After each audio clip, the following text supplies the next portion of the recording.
మొదటగా ఈ వీడియోలో మనం భగవద్గీత అధ్యాయము 18 శ్లోకము 8ని పరిశీలిద్దాం.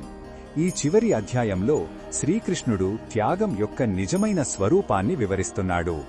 కేవలం పనులను వదిలేయడమే త్యాగం కాదని, దాని వెనుక ఉన్న ఉద్దేశ్యం ముఖ్యమని స్పష్టం చేస్తున్నాడు. మొదటగా ఈ పవిత్ర శ్లోకాన్ని భక్తితో విందాం. దుఃఖమిత్యేవ యత్కర్మ కాయక్లేశభయా త్యజేత్ సకృత్వా రాజసం త్యాగం నైవ త్యాగఫలం లభేత్.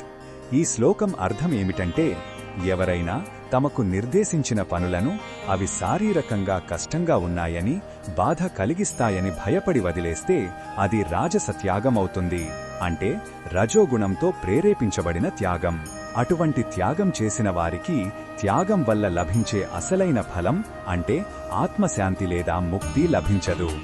కేవలం శారీరక సుఖం కోసం కష్టమైన పనుల నుండి పారిపోవడం నిజమైన వైరాగ్యం కాదు. ఈ శ్లోకంలో ఉన్న భావం మనకు ఏమి చెప్తుందంటే, నిజమైన ఆధ్యాత్మికత బాధ్యతల నుండి పారిపోవడంలో లేదు, వాటిని నిర్వర్తిస్తూనే ఫలితంపై ఆసక్తి లేకుండా ఉండటంలో ఉంది. శారీరక సుఖానికి ప్రాధాన్యత ఇచ్చి ధర్మాన్ని విస్మరించడం తగదు.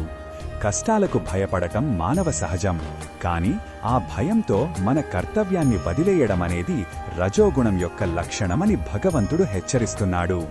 ఈ బోధనను మన దైనందిన జీవితంలో ఎలా ఉపయోగించుకోవచ్చంటే, మన ఉద్యోగంలో ఒక పని కష్టంగా ఉందని వదిలేయడం, లేదా కుటుంబ బాధ్యతలు భారంగా ఉన్నాయని తప్పించుకోవడం వంటివి రాజస త్యాగం కిందికే వస్తాయి.